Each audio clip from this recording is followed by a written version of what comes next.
Today it's a very great pleasure to welcome for our first Alti TV New Year interview Rachel Davies, who had some fantastic news over the holiday period when she was awarded the British Empire Medal in the New Year Honours list for 2025. Rachel, it's a fantastic honour. Tell us about the moment when you found out about your honour. Quite surreal, actually. It's my daughter's 6th birthday. So we headed up to Butlins and Skegness for a couple of days for a family holiday, and we were sat in the local brewery, which is like Wetherspoons, and the first email came through. I just looked at it and thought, it's a bit of junk email, so I've deleted it, put my phone down, and then literally been about 3 minutes later I got another email saying do not ignore HM revenue. So obviously I've opened it, and as I was reading it, I passed it over to my mum. I was like, Mum, have you seen this email? She went, what is it? So I sent it over to show my mum, and my mum just burst out in tears, kind of in ecstatic over, oh my God, is this sort of really what you've won? It had a deadline of Wednesday the 4th of December on the email, and it was Wednesday the 4th of December. So the best part of an hour I've been on the phone to Lord Lectures, who obviously sent the email, come down, and with the deadline being on that day, I had to do a transcript over the phone. So yeah, it was the most craziest and overwhelming hour of my life, really. Sort of, receiving an email, sat having burger and chips in Wetherspoons, to being on the phone to the Secretary of the King. It was crazy, absolutely crazy. So this has come straight from St James's Palace. It's authorised by the King. It's a big deal, and to our knowledge, you're the first person connected with Altrincham Football Club to get a New Year's honour purely for their services to Altrincham Football Club. And it's for services to sport, and specifically grassroots sport, and very specifically Altrincham Girls. It's mind-blowing. At times where it has been speechless, and the award itself speaks volumes from the work that has gone undertaken. From before where we were 15 years ago to where we are now. It has been a bit of a roller coaster, tough journey, but the reward itself, and being invited to the Palace to collect a medal, it speaks volumes from the commitment and the hard work that's gone in behind the club and the girls section. The club itself has been very advocate of the girls. Within the junior section, we've got 72 teams, 39 of them are girls. So the work that's gone on, we're not a small fish in a big pond anymore. We're actually a big fish in a big pond from the girls section side of thing, and the club as a whole. But the community side of the club, the main club, and the junior section have all been a strong advocate of obviously supporting the girls section to getting where it is now as well myself. Altrincham FC Juniors, which is the girls is part of that, over 70 teams, which is a fantastic achievement. Nearly 40 of those teams are girls' teams. So we're really getting recognised for the great work that's been done at the grassroots level, and your award is recognition of that. Yeah, absolutely. And we started 15 years ago with 11 girls, and we've gone from the 15 girls that we had to then now being at nearly 600 mark with 39 teams. It's inspirational. We are the biggest girls section of a club in the whole of North West, so that itself is a massive achievement. But receiving a BEM is a complete different scale of an achievement of where we are. So tell us your story. How did you get involved in the first place? So I was working for a local sports coaching company, Saquires Limited, who are based in Timpley. Part of that work was around going into after-school clubs, holiday clubs, and putting on after-school sessions or holiday club sessions. And I thought there was a little bit of a niche in the market with a lot of girls who were showing interest at that point. And I looked around, did a little bit of research, and there was no girls teams within the local Trafford area. I thought, well, hang on a minute, is a little bit of a story to tell here. I'm sure if we approach a local club, that they'll sort of take us within the remit. Chris had links himself to Altrincham, so obviously at the time he came in and approached, it was Bernard Begley, Nigel Davies and Graham Horton, who was chair the junior section at that point, and explained to them that was a group of girls who, showed interest in football. They weren't do anything outside of school. Was an opportunity inside Altrincham. Wanted to try and keep it local. A lot of the girls were from Timsley, Altrincham, and they were absolutely overjoyed to take it. So that was obviously 15 years ago. From that point, I've gone from under 10s to under 18s with the same team, supporting obviously alongside that a lot of younger managers who have come through. The coaching days ended once I became a mum, which sort of fell in situ with the girls' team finished at under 18s. I became a mum, so my journey was sort of over. I couldn't walk away. I had too much of I got a lot from it to just nothing altogether.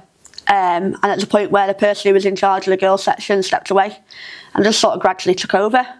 It's not been single-handed. There's a lot of people who have supported me with the journey, and there's a lot of it that goes into it. But yeah, so from 15 years ago to 10 girls to 15 years later and just over 600 mark, it just shows that how much the girls' game itself's grown and the club itself has grown. And the player pathway, if we look at the men's first team, if you look at Altrincham FC Juniors for the boys' side, leading to the academy, and then the reserves team, and then the men's first team, that's a very difficult pathway. How difficult is it in terms of bringing Alti Girls Juniors through into the women's first team? I think going back, 10 years, I think it was non-existent there. I think, at the time, Keith Bagnall and Keith Eccleston, who was involved at the ladies section, had a very strong girls team. They were obviously representing the North Manchester, Great Manchester League, and the standard was very, very high. So for once my team itself got to under 18s, there's not really a step into the first team. At that point, I think the benchmark was probably too high, where from being 16, 17 years of age to go and play open age Division 1 Manchester League, it was the huge gap in there. Been fortunate to have this pathway in place that the club has now implemented, where once you've finished at junior level, there's an opportunity to go into development reserves or first team.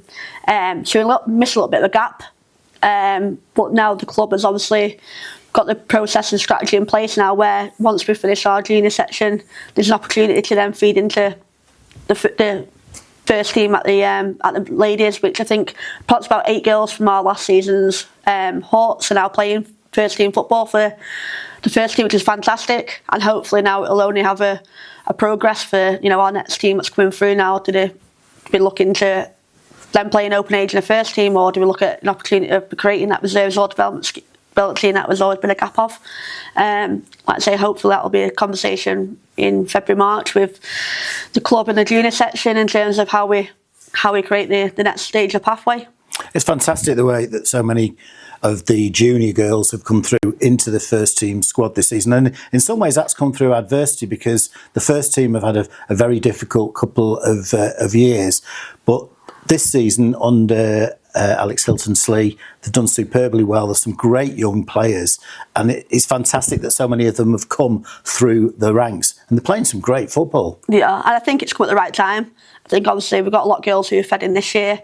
Underneath the group of girls that have just gone in, we've got 3 teams at every age group, where I'm sure a lot of them girls who will look at the pathway we've got in place and gone, one day I can actually believe in myself and go and play for Altrincham ladies. And that's what we want out of this. We want 4 or 5-year-old girls to join a club at 4 or 5 and have the ambition that they're going to go and play on Moss Lane for Altrincham, which is a great achievement itself. And for girls to have role models and look up to women and go, they're playing in red and white, they're playing at Moss Lane, and I want to go and play for Altrincham one day and be a footballer. And you mentioned that we've got a really good reputation in terms of girls football in the Northwest. That's a great platform to build on. It's huge.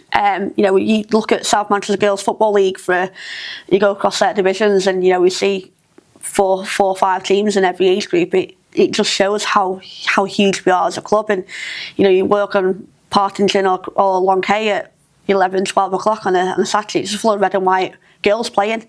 Like I say, you can go, oh my God, look at Altrincham again, we're playing Altrincham again. It just shows how big of a club we are, that, you know, we've got the structure in place to be able to facilitate everything that we do. And in terms of the structure of Altrincham FC Juniors, this all comes from the executive? Yes, so there's 8 people who work behind the scenes of running the football club. And obviously, within that, it's a lot of process and structure in place. Me personally, I want to thank Marge, who has come along the girls section to help himself. We didn't really have that structure at the time with the girls section. So we started creating teams, and more girls come in. We put them in another team, and we got another 15 girls that came through under 10s. We put them in another team, and the process was never there, and the structure was never there. It's only the past 3 years where we've actually put a bit of policy and structure around it, and gone, actually, we need to cap numbers. When we go from 9v9 to 11v11, we need to lose a team, because obviously within the facility of how big the club are, we keep growing. It becomes a strain of coordinating pitches, coordinating training facilities, kits, equipment, more managers and coaches to get volunteers and trained up. So it all comes part and parcel of it. And actually, we didn't have that point at the girls section. It was just growing. Where Marge obviously came in and reviewed where we were with a strategy plan and gone, actually, you know, how can we help going forward to maintain the great work that we've done, but we restrict it so we can capacitate what we can. And the executive is headed up by Paul Woolley, and we had a fantastic event here in 2024 when we got everybody with the juniors into the main stand. It's produced a magnificent photo, superb moments, and we interviewed a few of them, boys and girls, in this very room, and it was brilliant. Yeah, I weren't here on that event, but I've seen videos and the photos. It looked absolute chaos, but organised chaos, and you know it was chaos. It looked brilliant, you know, and that shows itself. And you've got a stand full of juniors, kids, and coaches. How big the club is itself. It's phenomenal, absolutely phenomenal. And the community side of the football club, how does Altrincham FC Juniors link and work with Altrincham FC Community Sports? So the Altrincham Juniors and the community have helped us along probably about 5-6 years now. So first we got a grant that came through. And so the community club got the grant for the Wildcats, which made sure they could basically run the operation for us. When the funding obviously came to an end through the Wildcats Foundation, once you bit around that, is around an implementation for girls in football. So the FA pumped loads of money in, and it was around getting more people involved. So Simon and his community coaches overseeing that for the first 2 years while the funding was in place. Once the funding stopped, obviously the junior section sort of took over the up and running of the Wildcat Centre, which we have on a Wednesday night. That, just for an interpretation, is ages 4 to 11. It's not around teams, it's more around come along, train, have fun, be sociable and make friends. So it's not more of a trials out kind of thing, and more of a friendly environment than going into teams and here's a ball, go and play football kind of thing. The Wildcats is more getting them involved. Once that's come to an end, obviously Simon and the community have provided a couple of coaches each week for us, so they're still partly involved with the girls section from a coach's capacity, which is brilliant. We'll always have that link myself. You know, I've got a good rapport with Simon for the many years he's been inside the club for, and you know, we are an advocate of the fun weeks that they do as well, where, you know, the girls football fun weeks and stuff, we advocate in sending as many girls down as we can. And one of the great things that's happened over the last 10 years with Altrincham Football Club is, if you go out on a Saturday morning around the streets of Altrincham, you see loads of people in red and white striped shirts, and parents as well with bobble hats and everything. It's fantastic. It is. For me, the social and the community value of a football club is just as important as a competitive playing football. I thrive on families. You know, we have always tried doing a little bit of social events where we bring in the families into the club, rather than just being all around the football side of it. You know, for me, the social element of it, and you know, we're all involved, and that's more important to me as well as the football element, because I think if you've got the social side as well as the competitive social side, it brings the two together. So like I say, we are a strong advocate of getting families involved, and you know, what can we do? Can we do fundraising nights? Can we do race nights? You know, we've sat in the community hall many times. You know, with watching England ladies or England men's, you know, and trying to do fundraisers. So like I say, it just brings everybody in together as one community rather than, like I say, just try and be different separate angles. You know, we had one in when England men's were playing in the semi-final. We were all in the community sports hall. You know, it was about 80 of us in there, and it's just boys, girls section, club. You know, it brings everybody in, and you know, the community sports hall is a fantastic base for that to happen. It keeps everyone under one roof in the Altrincham community. And the New Year's Honours list for 2025, or for any year, is for outstanding service but by outstanding people, and yours is for services to sport, to football, to grassroots football, to Altrincham FC Juniors, to Altrincham Girls. You must be very proud of what you've achieved. Absolutely. And you know, I wish I could wrote a book and gone through year by year of what we've done, and it speaks volumes really. And like I say, my part of getting involved in the first place was all about giving something back. And when I mean about giving something back, you know, as a footballer myself at 8-9 years of age, girls football was non-existent. I was travelling, you know, to Partington at the time with playing for the boys team in Partington, and then I was playing for another boys team in Urmston, and then it weren't until I got to the age of 12 when girls football sort of took off. And even when it did take off, it was very small. I think in the local league, which is South Manchester Girls League, they only had about 4 or 5 teams in that league, and they're going from Bury to Bolton to Manchester, so it was a very, very small number.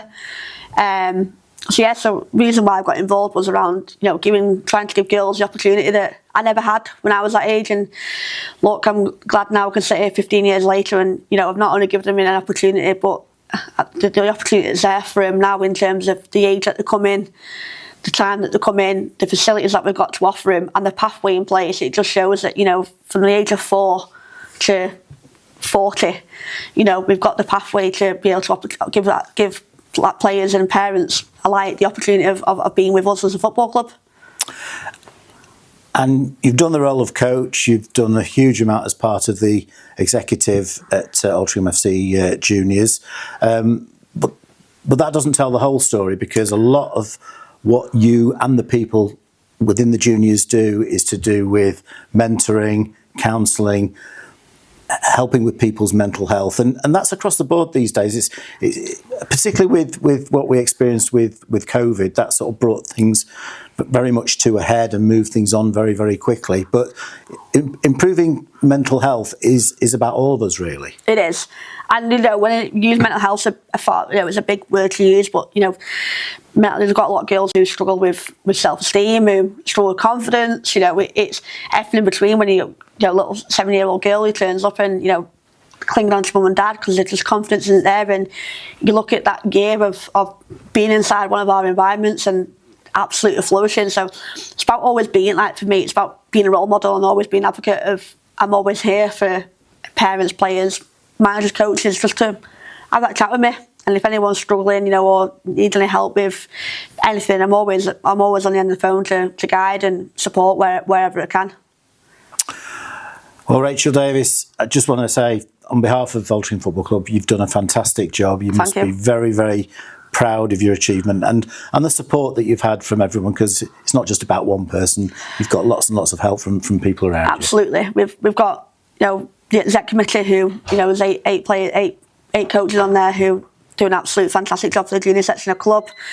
We've got 39 managers, 39 coaches, you know, and my personal thanks goes to obviously Marge Murphy and to Kirsty Gallagher, again, who didn't mention in my interview as such, but she's helps with the administration side of the junior football club, and she's absolutely amazing. So between myself, Marge and Kirsty, you know, we're only where we are because of the background work that goes into it. And it's like any award. There's somebody who receives the award, but there's people behind it, and this is no different. Absolutely. Well, once again, fantastic achievement. The first person to receive a New Year's honour purely for services to Altrincham Football Club. So you go down in history as that. No one can ever take that away from you. And fantastic that you've got your British Empire medal. Thank you very much.